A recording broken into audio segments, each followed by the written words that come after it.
Getting into our dating story, my thoughts are a bit scattered. It's like trying to catch mist. But hey, let's break it down. Maybe it's just my mind playing tricks on me. Or maybe not. Our dating story, or as I like to call it, our regular rom-com, doesn't exactly break the mold. It's your typical romantic comedy with the usual love triangle stuff and a bit of complicated family drama. Nothing too surprising. The story unfolds predictably, sprinkled with fan service moments and scenes. Hold up though. Despite the familiar vibes, the anime throws a curvy ball sooner than you would expect.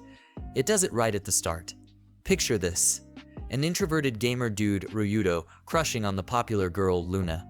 Confessions happen, and Luna, true to her character, takes a leap into unexpected territory. They go to her house where supposedly no one is.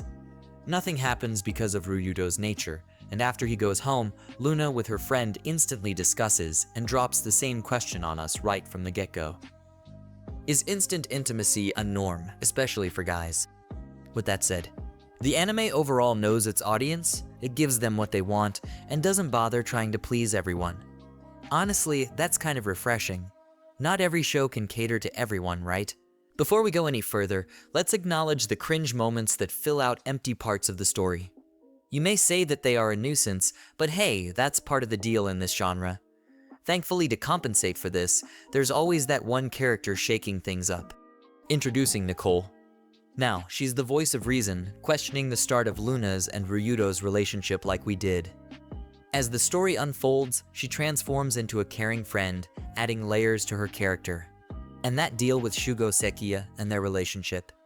A side plot I'd happily explore in a parallel universe. Back to our main characters.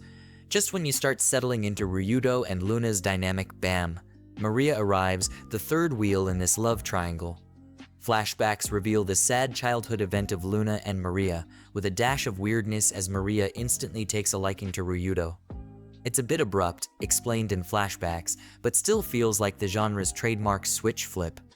A string of events like the one at the school gym where Maria dresses like Luna and tries to seduce him that way. Scenes like this really feed you with the awkward and yet curious vibes as to what will the main character do even though you think you already know.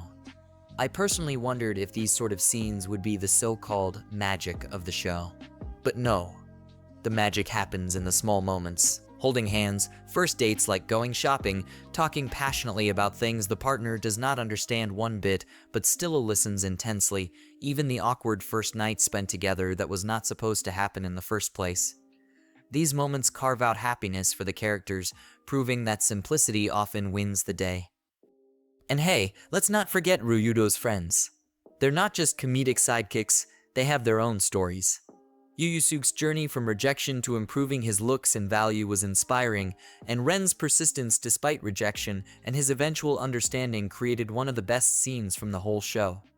I wish we had more of these supporting characters who bring a fair amount of value on their own, a bit like Toradora's Ami Kawashima. Does anyone else feel the same? The way the anime handled the end. It's a bit odd, suddenly tossing in a family scene that feels more dramatic than most of the story.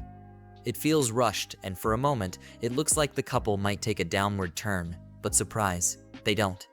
Ryudo does what he's done all along, proves his commitment, and throws in another unexpected scene. Then Luna's blunt statement about her intimate desires hits you in the after-credits scene, driving home the point that this was never meant to be a deep dive. Just a simple, familiar, romantic comedy.